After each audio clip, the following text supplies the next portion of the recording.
Assalamualaikum warahmatullahi wabarakatuh. Selamat malam pemirsa Vkom Channel. Balik lagi bareng saya Iskan Tasya dalam podcast Meja Bual. Satu meja banyak cerita. Nah pemirsa, pada malam ini kita udah bareng sama Ibu Misdi, yaitu Kepala Dinas Pemberdayaan Perempuan, Perlindungan Anak, Pengendalian Penduduk, dan juga KB. Selamat malam Ibu, apa kabar? Ya, selamat malam Mbak Tasya. Alhamdulillah dalam keadaan sehat. Alhamdulillah. Gimana nih Bu kesibukannya sekarang? Ya, alhamdulillah karena ini memang di penghujung tahun sedikit lebih banyak kepada aktivitas-aktivitas untuk pertanggungjawaban kegiatan secara rutinitas. Oke, tapi terima karena kasih. dari Desember ya. Oh iya benar Bu, dari udah ujung tanggal tahun banget. iya, jadi memang harus menyelesaikan seluruh tugas-tugas yang masih tersisa di akhir Desember ini. Iya, tapi nanti sudah selesai semua bisa liburan nih Bu, akhir tahun, nggak bisa juga? Nggak bisa, karena langsung masuk Langsung start masuk ya, Bu. di Januari 2022. Insya Allah kita semua dalam keadaan sehat, jadi bisa melanjutkan PR-PR kita yang memang masih tersisa dan tertunda, dan itu sudah harus kita lakukan di nanti Januari 2022 Mbak Tasya. Iya, mudah-mudahan tahun baru semangat baru gitu ya Bu. Iya. Dan mudah-mudahan juga punya banyak program-program yang baru yang mantap gitu Bu. Ya, insya Allah kan COVID juga bisa segera berlalu, jadi kita bisa mengikuti aktivitas kita sebagaimana kegiatan-kegiatan yang sebelum COVID terjadi. Jadi masyarakat pun juga sudah rindu kondisi-kondisi sebagaimana dulu sebelum kita mengalami COVID. Insya Allah kita sudah terbentuk herd immunity ya, kekebalan komunal. Dan ini harapan kita tentunya aktivitas masyarakat semakin menggeliat Mbak Tasya. Iya, amin, mudah-mudahan. Nah Bu, jadi kita pengen ngobrol-ngobrol nih Bu terkait Dinas Pemberdayaan Perempuan, Perlindungan Anak, Pengendalian Penduduk, dan juga KB. Nah kalau boleh tahu nih Bu, biar masyarakat juga tahu sebenarnya seperti apa sih Bu tugas dari dinas yang ini sendiri gitu Bu? Ya Mbak Tasya, jadi Dinas Pemberdayaan Perempuan, Perlindungan Anak, Pengendalian Penduduk, dan KB. Jadi menyebut saja juga cukup panjang ya. Iya benar. Ya, jadi dinas ini bertugas untuk atau mempunyai peran terkait dengan penyusunan kebijakan, teknis, urusan pemberdayaan perempuan, perlindungan anak, bidang peningkatan kualitas hidup perempuan, bidang perlindungan hak perempuan, terus bidang perlindungan anak, juga bidang pengendalian penduduk dan KB. Dan selain perumusan kebijakan, kita juga bertugas untuk melakukan fasilitasi program, melakukan evaluasi dan monitoring, dan pembinaan juga kepada tingkat kabupaten kota. Nah Bu, tadi kalau kita udah ngomongin tentang pemberdayaan perempuan Bu, selain pemberdayaan perempuan ternyata sebenarnya juga perempuan ini sering disakiti gitu ceritanya Bu, sering ada kekerasan. Tapi mungkin Ibu bisa jelasin nih Bu, mungkin biar pemirsa di rumah dan juga khususnya para wanita itu tahu sebenarnya kekerasan itu yang seperti apa sih Bu gitu. Ya, jadi kita harus tahu dulu ya apa itu definisi dari sebuah kekerasan. Kekerasan itu adalah segala sesuatu perbuatan atau tindakan yang dilakukan oleh seseorang yang ditujukan kepada perempuan dan anak. Dikarenakan kekerasan terhadap perempuan dan anak. Dan ini berakibat terganggunya dan mengakibatkan kesengsaraan, terganggunya seseorang tadi perempuan dan anak. Dan itu beberapa jenis kekerasan itu berakibat kekerasan fisik, psikis, seksual, termasuk juga penelantaran. Jadi yang saya sebutkan tadi itu adalah merupakan ruang lingkup daripada sebuah kekerasan. Maka bisa jadi laki-laki kepada perempuan, dan bahkan bisa dari perempuan kepada anak, bahkan bisa antara perempuan kepada perempuan. Oh iya, oke. Berarti jadi sebenarnya kekerasan itu nggak cuma sekedar kalau dipukul baru kekerasan ya Bu? Oh bukan, ya. Kalau dipukul kelihatan memar itu Ya, fisik. ada fisiknya terus gitu. Mengintimidasi, mengancam. Karena kan terganggu ya, merasa kemerdekaan atau hak seseorang itu merasa terampas, dan dia merasa privasinya terganggu, itu juga termasuk jenis kekerasan psikis. Kan jiwanya terganggu tuh, tidak nyaman, itu psikis. Termasuk penelantaran. Jadi kalau ada orang tua yang meninggalkan anaknya, jadi orang tuanya katakanlah pulang kampung gitu ya, ditinggalkan anak-anaknya yang kecil di rumah, itu termasuk penelantaran. Atau suami yang meninggalkan istrinya berbulan-bulan, tidak diberikan nafkah, itu juga namanya penelantaran Mbak Tasya. Oke. Iya. Jadi kalau misalnya untuk kasus kekerasan misalnya terhadap anak gitu ya Bu, itu siapa aja Bu bisa melapor? Atau misalnya harus orang tuanya yang melapor atau siapa Bu? Nah, kalau untuk kasus anak ada spesifik karena dia diatur dan dilindungi oleh Undang-Undang Perlindungan Anak. Siapapun boleh melaporkan jika melihat menyaksikan terjadinya kekerasan terhadap anak. Jadi bisa masyarakat, jika dilakukan oleh orang tua, masyarakat melihat, masyarakat boleh melaporkan. Kalau seorang ayah katakanlah melakukan kekerasan kepada anaknya, istrinya bisa melaporkan Melaporkan suaminya. karena yang jadi korban kan anaknya. Tapi kalau gini jadi dilema ya Bu, laporin suaminya soalnya. Tapi harus dong, Harus karena ya, kan Bu. Demi anak ya, Bu. iya, anak kita tahu sendiri kan anak ini memang harus dilindungi karena di Undang-Undang 35 tahun 2014 negara, pemerintah daerah, masyarakat, keluarga wajib melakukan perlindungan. Jadi semuanya harus melindungi anak karena kita tahu kan anak ini adalah merupakan generasi penerus bangsa, penerus estafet, terus masa depan kita gitu. Sebenarnya kita orang dewasa ini minjam loh Mbak Tasa, minjam masa depan dari mereka gitu. Oleh karena itu anak-anak ini harus terbebas, terpenuhi akan hak-haknya. Ada 31 hak anak, hak pendidikan, hak kesehatan, hak berpartisipasi, hak tumbuh, berkembang. Itu menjadi kebutuhan hak anak, dan kita orang dewasa dan semua kita harus memenuhi hak-hak itu. Kalau tidak terjadi pemenuhan hak anak itu, maka dia akan menjadi korban, dan jika dia menjadi korban maka harus diberikan perlindungan khusus. Perlindungannya berupa apa Bu? Kalau dia menjadi korban, dia harus didampingi, dia harus dilayani. Jika dia memang mengalami kekerasan fisik, ya tentu ada, jika dia memerlukan pelayanan kesehatan, harus difasilitasi pelayanan kesehatannya. Jika dia mengalami gangguan psikis, dia harus dibawa ke psikolog. Ya, itu layanan psikolog. Itu kita biasanya diberikan melalui UPTD PPA, Unit Pelaksana Teknis Daerah Perlindungan Perempuan dan Anak. Bahkan jika anak ini memang memerlukan shelter atau rumah aman, kita ada tempatnya Mbak Tasya. Di Kepri ini ada Bu? Ada, kebetulan di mana, Bu? Di setiap jenjang kabupaten kota provinsi ada, dan kita itu kantornya di Jalan Sumatera. Kita ada UPTD di situ, dan itu sekaligus tempat pengaduan, sekaligus bisa konsultasi di situ, dan segala pelaporan yang disampaikan kepada kita wajib hukumnya untuk kita dampingi dan kita berikan layanan secara komprehensif. Oke, terima kasih loh Bu atas program-programnya. Iya, pokoknya siapapun yang mendengar acara ini, jika melihat, menyaksikan, merasa menjadi korban, tolong laporkan kepada kita. Iya, mudah-mudahan setelah ini pemirsa di rumah yang merasa, ternyata aku ini diperlakukan tidak benar nih, kekerasan, bisa melapor ya Bu, dan juga punya rasa berani untuk melapor. Kadang-kadang kan banyak perempuan itu takut Bu buat melapor gitu. Ya itu Mbak Tasa, karena dia tidak tahu bahwa dia tuh sebenarnya dilindungin. Iya benar. Ya, jadi rasa takut, orang menganggap bahwa, apalagi khususnya kan kasus-kasus KDRT ya Mbak Tasa ya. Iya, benar. Orang menganggap bahwa ini kan masalah keluarga, ini kan masalah internal gitu. Padahal tidak. Begitu seseorang itu mengalami kekerasan, berarti yang melakukan itu sebenarnya sudah harus berurusan dengan hukum gitu ya. Karena setiap kita manusia ini kan dilindungi oleh undang-undang. Jadi artinya siapapun yang berani melakukan tindakan tadi yang melanggar hukum, itu harus siap diproses secara hukum gitu. Iya, siapapun dia. Iya, habis ini biar pada takut ya Bu, bapak-bapak gitu ya. Makanya kan kita perempuan pun harus banyak membaca, harus melek hukum, harus berani ya speak up ya Mbak Tasya ya. Karena suaramu adalah keberanianmu gitu ya. Iya. Karena hak kita tuh sebenarnya kan dilindungin gitu oleh negara. Iya, jadi karena mungkin dia tidak tahu gitu ya bagaimana cara melapor, terus kemana akan melapor, maka dia mendiamkan daripada kekerasan dialami. Perlu Mbak Tasya tahu loh, kekerasan yang pertama dialami itu kemungkinan akan berlanjut, maka tidak boleh dibiarkan. Ya, Bu. Iya. Kadang-kadang satu kekerasan akan jadi banyak kekerasan setelah itu ya. Jadi kebiasaan ya Bu. Iya. Itu yang menjadi tugas kita secara bersama, termasuk juga masyarakat. Karena masyarakat itu kan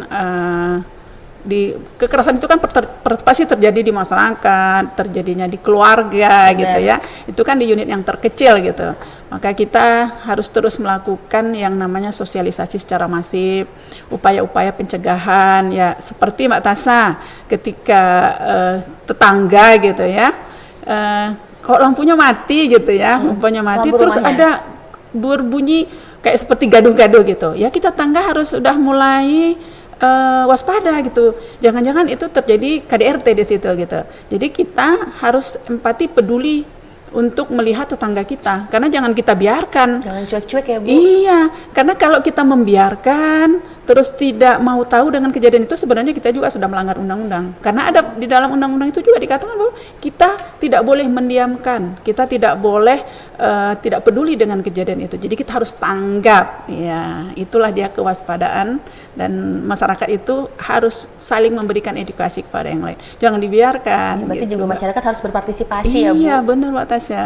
Iya. Terus gini, Bu, misalnya kan perempuan ini biar misalnya dilakukan kekerasan, tapi Iya. mungkin misalnya ibu rumah tangga nih, Bu. Iya. Nah, pasti kan tentunya para perempuan ini juga perlu berdaya, Bu, Oke. untuk bisa berani. Ya, at least kalaupun misalnya sampai kemungkinan terburuknya tuh dia tuh nggak cuman jadi bingung harus makan dari mana, harus dari mana. Nah, jadi gimana nih, Bu? Iya, Mungkin ada program pemberdayaan perempuannya sendiri, mungkin kayak entah life skill gitu. Iya, jadi memang Mbak Tasa banyak faktor yang menyebabkan kekerasan itu terjadi. Iya. Ya, seperti faktor ekonomi, faktor budaya, ya daya tawar perempuan itu lemah, ya konsep stereotip gender kita. Iya, benar. Jadi jika itu yang terjadi, memang kebanyakan kasus yang kita tangani itu memang faktor ekonomi yang tertinggi gitu. Jadi kenapa dia mengalami kekerasan? Ya karena tadi ya mulai dari pengetahuannya yang rendah, pendidikan juga yang tidak memadai,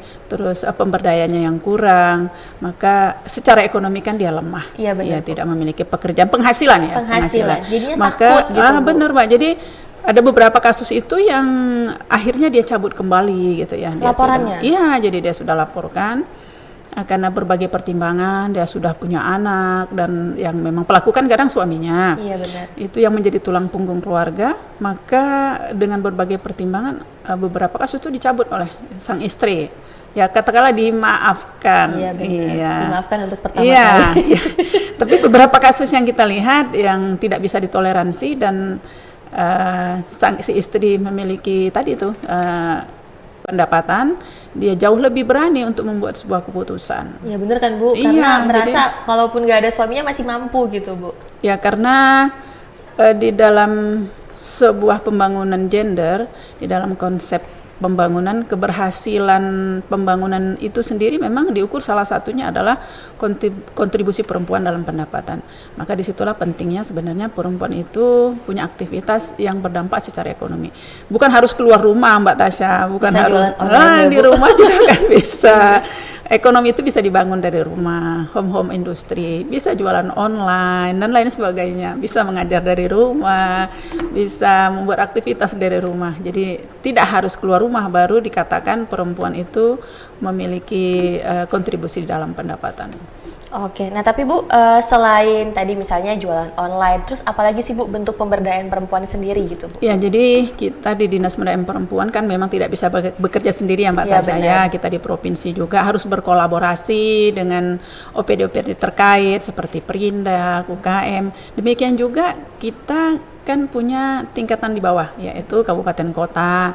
Karena kita tahu sendiri kan masyarakat itu kan beradanya di tingkat kabupaten kota. Iya, benar. Iya. Jadi kan ada Dinas Pemberdayaan Perempuan juga di tingkat kabupaten kota.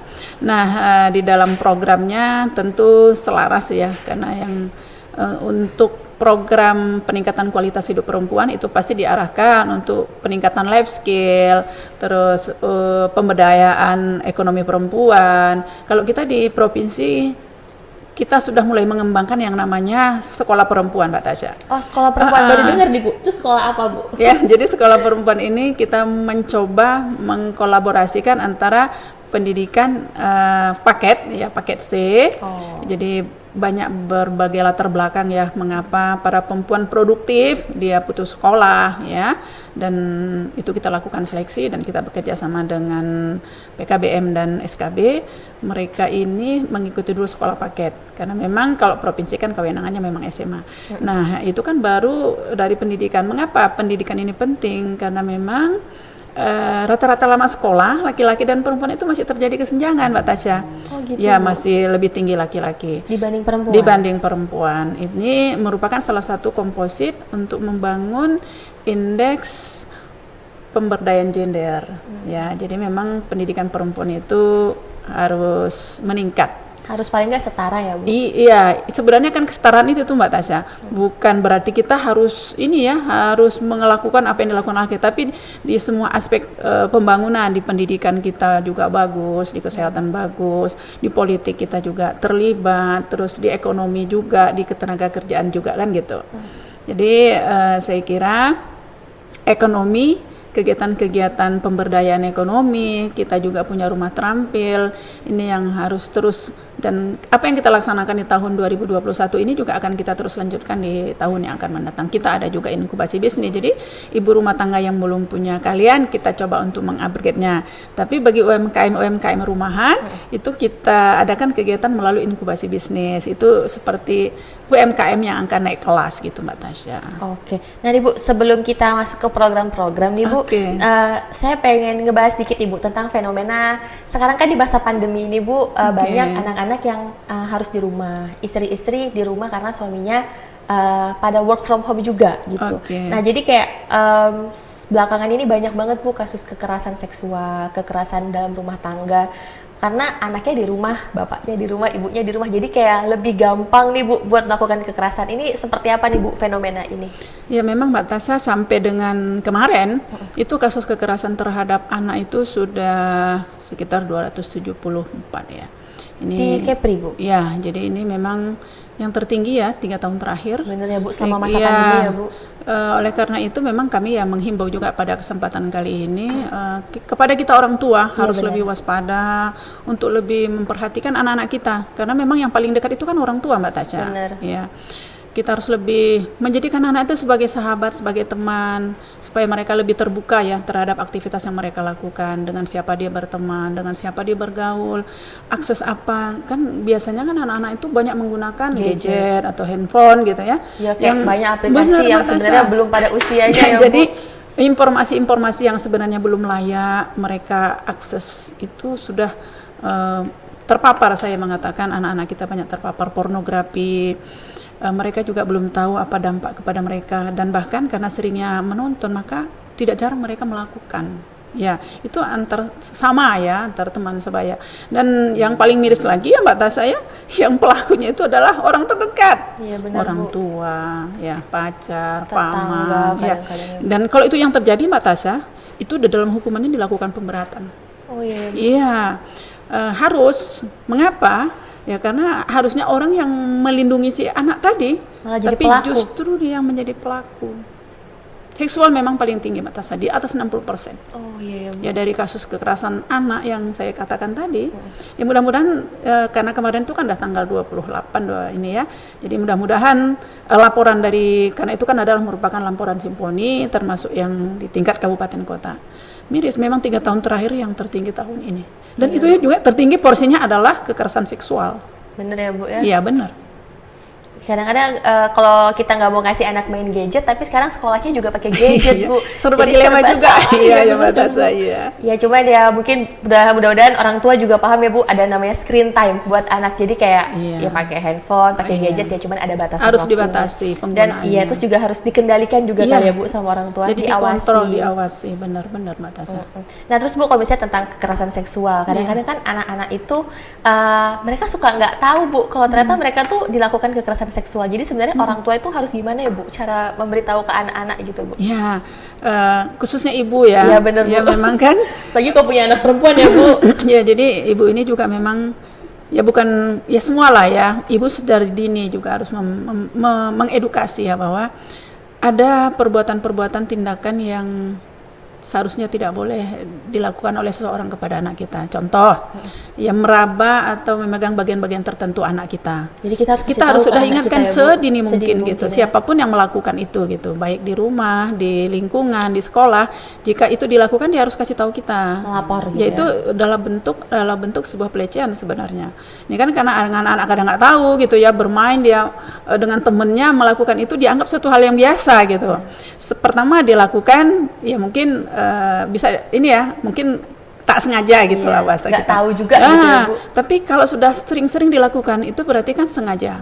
Dan mohon maaf itu pasti orang yang melakukan itu apalagi yang usianya lebih itu kan pasti ada maksud-maksud tertentu. Iya benar. Iya. Akhirnya jika itu dilakukan secara terus-menerus bisa jadi ada sebuah rangsangan dan lain sebagainya. Dan bahkan Mbak Tasha, ada yang ayah tiri melakukan persetubuhan, pelecehan seksual kepada anaknya sendiri, itu dilakukan di rumah gitu tuh. Sangat miris kita ya. Makanya kita ibu ya perempuan gitu harus sedini mungkin ya menginformasikan kepada anak, mengedukasi anak-anak kita bahwa apapun yang dilakukan orang lain ya yang menurut kita itu tidak pantas, tidak nyaman, harus menginformasi, harus langsung melarang. Bila perlu anak kita langsung melakukan suatu itu tadi reaksi yang bahwa dia memang tidak suka dilakukan itu. Bila perlu teriak gitu ya bahwa itu tidak boleh gitu. Walaupun anak-anak itu masih SD. Iya, kadang-kadang belum SD pun udah berani pelaku gitu ya, Bu. Ya, anak-anak kan iseng gitu ya, tapi itu tidak boleh. Mohon maaf, kadang menyentuh bagian depan gitu ya, terus bagian belakang gitu, itu tidak boleh. Nggak boleh. Tidak boleh. Jadi para orang tua juga harus segera mengedukasi anak-anaknya ya, Bu. Kadang-kadang kan suka kayak ngerasa tabu gitu, Bu. Kayaknya nggak perlu deh dijelasin hal-hal dewasa ini. Padahal sebenarnya anak-anak juga kalau nggak tahu, mereka juga nggak paham kalau mereka tuh sebenarnya sedang kan jadi korban. Kirim-kirim itu kan, Mbak. Dia kan sama-sama pengguna handphone gitu ya. Kirim-kirim stiker gitu, kirim-kirim video segala macam itu kan anak-anak yang namanya anak, walaupun dia anak, tentu ada sebuah rangsangan di situ. Iya, Bu. Iya, makanya handphone ini memang sangat tidak baik digunakan pada anak umur-umur. Sebenarnya tidak boleh menggunakan handphone pada anak SD. Iya, namun ya itu tadi Mbak Tasha katakan bahwa sistem pendidikan daring kita memang mengharuskan anak-anak, tapi dengan pengawasan saya kira seperti pisau ya Mbak Tasha ya. IT ini, handphone ini ada yang bermanfaat, ada yang tidak bermanfaat. Maka bagaimana kita menggunakan dia secara tepat. Jadi penggunaan internet atau gadget itu secara tepat, secara sehat untuk anak-anak kita. Karena ketika anak-anak ini terpapar, Mbak Tasha, ada satu kecerdasan yang hilang. Karena begitu anak-anak kita terpapar pornografi, maka PVC anak kita akan rusak. PVC itu adalah prefrontal cortex, yaitu ada kecerdasan yang hakiki, yang sebenarnya itulah yang membedakan antara hak yang batil gitu, yang benar sama yang salah, itu rusak di dalam prosesnya. Tanpa disadari. Dan itu sempurna pada usia 25 tahun. Tanpa disadari.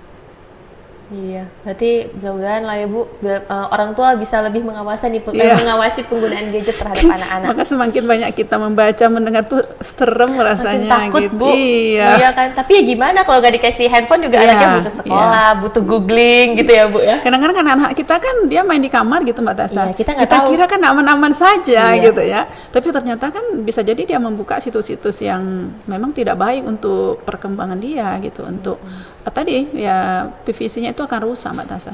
Iya, malah kan kemarin tuh sempat ada kabar Bu kan kalau anak-anak tuh ada YouTube Kids ya gitu Bu. Iya. Tapi ternyata di YouTube Kids itu juga ada iklan-iklan yang sebenarnya nggak boleh gitu ya Bu. Jadi susah banget sekarang buat menjaga apa yang ditonton sama anak-anak. Ada game-game tertentu itu Mbak Tasha, di menit-menit tertentu ternyata ada adegan orang dewasa seperti itu. Kita kan ya memang tiada lagi adalah kewaspadaan, ya kebersamaan dengan anak itu berbeda. Memang sistem pendidikan ya kita dulu dengan anak-anak sekarang ya. Kalau kita dulu kan memang nggak ada handphone ya Mbak Tasha ya. Tapi kalau saya kecil udah ada handphone. Ini kelihatan nih Bu umurnya dijajah. Ternyata umur sudah berbeda udah berbeda ya Bu. Oke Bu, terus kita mau ngebahas tentang program-program kali ya Bu dari Dinas Pemberdayaan Perempuan, Perlindungan Anak, Pengendalian Penduduk dan juga KB. Mungkin bisa di-sharing nih Bu apa aja program-program yang udah dilaksanakan di tahun 2021 untuk pemberdayaan perempuan tentunya Bu. Kalau pemberdayaan perempuan tadi itu ya Mbak Tasha ya, yang terkait dengan ekonomi, karena kita tahu bahwa perempuan ini memang harus memiliki kemampuan di bidang ekonomi ya, harus memberikan kontribusi dalam pendapatan. Jadi itu tadi kita kegiatan rumah terampil, kegiatan life skill, inkubasi bisnis, peningkatan usaha ekonomi produktif. Dan di bidang anak tadi Mbak Tasha, karena kita juga harus bergerak hulu dan hilir ya. Jadi ada upaya preventif pencegahan, itu kita ada kegiatan seperti PATBM, Perlindungan Anak Terpadu Berbasis Masyarakat. Ini adalah aktivitas atau partisipasi masyarakat di bidang pencegahan perlindungan anak. Terus di dalam keluarga, karena memang faktor banyak keluarga juga yang sebenarnya belum mampu untuk pola pengasuhan Mbak Tasha. Jadi kita ada yang namanya pusat pembelajaran keluarga. Oh, ada jadi juga. untuk tempat konseling. Jadi tugas mereka ini di Purspaga ini kita ada konselor-konselor yang bertugas untuk bagaimana memberikan edukasi kepada para orang tua di dalam pola pengasuhan. Kadang-kadang ada orang tua, gimana ya, ini anak aku kok sulit konsentrasi belajar, terus mohon maaf gini, kadang anaknya agak sulit dikendalikan gitu ya, sulit diomongin gitu. Itu nanti dengan konselor kita pasti akan ditanya gimana komunikasinya, kan Pola asuh. ya pola asuhnya, terus lingkungan anak-anak. Jadi ini konselor-konselor yang ada di situ dia juga akan melihat dari aspek psikologisnya. Jadi memampukan para orang tua di dalam pola pengasuhan. Jadi kita juga melakukan pelatihan keluarga 2P. Jadi pelatihan keluarga 2P ini Mbak Tasha, bapak dan ibu sama-sama harus terlibat gitu. Iya, kenapa? Benar. Karena yang mengasuh anak kan bukan hanya tugas ibu gitu. Tugas bapak Tugasnya juga. orang tua, iya. ya, Bu. Tugas bapak kan juga ikut mengasuh anak. Kalau enggak nanti anaknya karakternya sama dengan ibunya. Iya. Terus kita juga tadi kalau memang sudah itu tadi hulu ya, jadi pencegahan, promotif, preventif. Jika sudah terjadi, kita ada kegiatan aktivitas di UPTD PPA. Itu penanganan secara komprehensif. Oke. Terus kalau buat pengendalian penduduk dan juga KB ini seperti apa? Ya, kalau yang pengendalian penduduk dan KB karena kita sifatnya tingkat provinsi, beberapa kegiatan yang kita lakukan di tahun 2021, karena kalau dalam KB itu ada 3, dia adalah pengendalian penduduknya sendiri, terus yang kedua itu keluarga sejahtera, yang ketiga itu KB. Jadi sifatnya kita lebih kepada advokasi kebijakan. Dan tahun ini kita mulai menyusun Grand Design Kependudukan GDPK.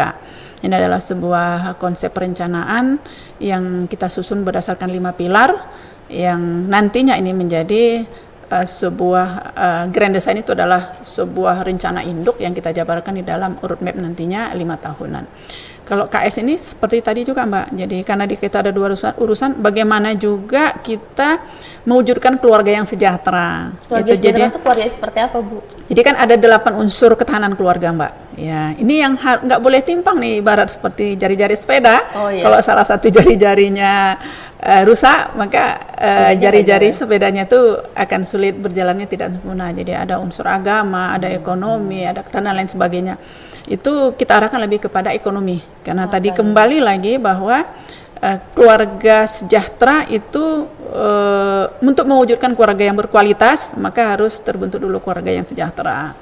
Kalau konsep kita itu bahwa berencana itu keren, ya. Berencana itu keren. Jadi kan kita juga ada PKKBN perwakilan, jadi kita berkolaborasi dan juga kepada OPPD yang terkait, dan terkait dengan KB itu kita kegiatan-kegiatan termasuk juga remaja, jadi PIK remaja, dan di perlindungan anak juga kita membangun, kalau tadi di masyarakat PATBM-nya, kalau untuk di keluarga melalui Puspaganya, kalau di anaknya sendiri kita punya kegiatan namanya Forum Anak, karena memang anak-anak ini menjadi tugasnya 2P, pelapor dan pelopor, karena akan jauh lebih mudah kita mengedukasi anak-anak melalui anak teman sebaya, jadi dia akan jauh lebih mudah kan menginformasikan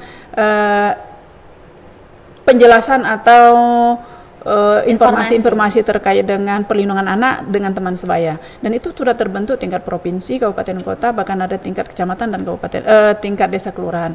Ini harapan kita yang bisa kita bangun secara struktural di semua desa kelurahan. Jadi kehadiran mereka itu aktif untuk mengkampanyekan tadi perlindungan anak, berlian bersama kita lindungin anak. Berlian bersama kita lindungin anak. Iya. Nah, terus buat di tahun 2022 sendiri, Bu, yang udah beberapa hari lagi nih, Bu. Ya tinggal 3 hari ya. Udah 3 hari. Ini kayaknya pas tayang udah tahun baru nih, Bu. Jadi memang materi untuk ini ya. Iya, tahun baru 2022. Iya. Jadi di akhir dan di awal ya. Iya, benar. Iya, Mbak Tasha.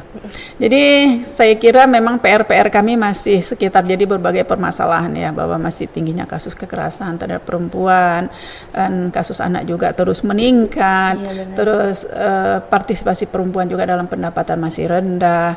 Ini yang terus menjadi PR kita, karena ini masih kita anggap sebagai masalah.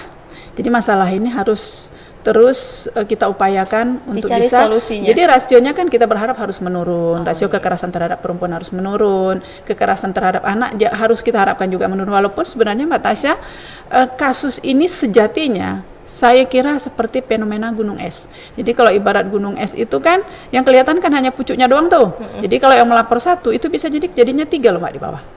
Ya, jadi kalau kasus tadi 274 itu yakin saya banyak masyarakat yang belum berani melaporkan. Ya, sebenarnya angkanya lebih besar dari itu. Angkanya sebenarnya lebih besar. Nah, itu tadi kita terus melakukan sosialisasi secara masif, bekerja sama dengan semua elemen, karena kita harus bekerja secara pentahelik. Jadi semua kemampuan kekuatan elemen ini harus digerakkan, perguruan tinggi, lembaga masyarakat, organisasi perempuan, ini harus semua aktif berpartisipasi, karena sebenarnya dinas PP sendiri nggak bisa bekerja sendiri. Kalau kita bekerja sendiri tentu hasilnya tidak akan maksimal. Benar. Maka semua elemen kita harus melakukan kolaborasi, sinergitas untuk bagaimana kita arahkan dalam rangka pelindungan, untuk melakukan pelindungan terhadap. Baru-baru ini kita kerjasama dengan BKMT gitu ya, karena kita tahu ini adalah sebuah organisasi yang sampai ke tingkat bawah. Terus kita juga dengan PKK, ya aktif juga di keaktifan Dharma Wanita ini kan, ini adalah ibu-ibu hebat nih. PKK itu kan juga kegiatan-kegiatan yang sampai ke tingkat RT RW, tingkat ke keluarga ini, dan bahkan mereka ini kan kalau PKK itu pasti yang ketuanya itu pasti kan ibunya pejabat tertinggi di wilayah itu. Iya, ya kalau ibu kalau kecamatan berarti ibu camatnya, di desa kelurahan itu berarti kan ibu kades atau ibu lurahnya. Dan itu yang harus terus kita galang kekuatan ini secara bersama-sama, Mbak Tasya. Oke, terus Bu, kalau misalnya nih Bu punya tetangga, terus kita ngelihat ada kasus ADRT atau misalnya kekerasan anak, kita harus melapor ke siapa nih Bu? Langkah utamanya? Iya, pada kesempatan kali ini ya, saya langsung menghimbau nih, jika terjadi kekerasan atau melihat, langsung laporkan ke kita, ke Dinas Pemberdayaan Perempuan, baik itu di tingkat provinsi maupun kabupaten kota, dan di PATBM tadi Mbak. Di PATBM ini Mbak Tasya sudah terbentuk di tingkat desa kelurahan, dan di sana ada aktivis kita. Ini adalah orang-orang yang sudah memiliki ilmu yang cukup untuk bagaimana dia menerima pengaduan, bagaimana dia melanjutkan, kemana dia harus berkomunikasi. Jadi aktivis PATBM kita itu ada di tingkat desa kelurahan, dan ini nanti akan dilaporkan secara banyak. Paling tidak jika mengalami, jangan merasa takut bahwa kita ada untuk mereka. Dan juga hotline kita juga ada, dan ada juga melalui Cek Dare, ini adalah laporan secara online, tapi yang paling mudah adalah langsung datang ke UPTD kita. Oke, ntar kita boleh insert nomor teleponnya ya, boleh Bu? nanti ya. Nah, buat terakhir nih Bu, harapan dan juga pesan kepada masyarakat Bu.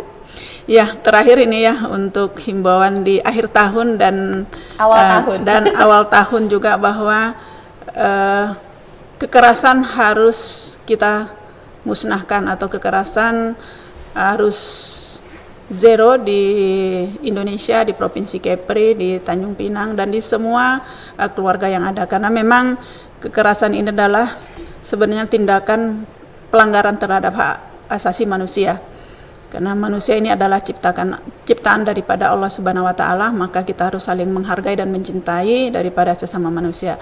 Dan yang kedua, Mbak Tasya, saya juga menghimbau bahwa speak up, harus berani melaporkan, karena perlindungan terhadap perempuan itu adalah merupakan tanggung jawab kita bersama. Mungkin itu Mbak Tasya, kita akan terus melakukan upaya dalam rangka peningkatan kualitas hidup perempuan, perlindungan anak di Provinsi Kepulauan Riau.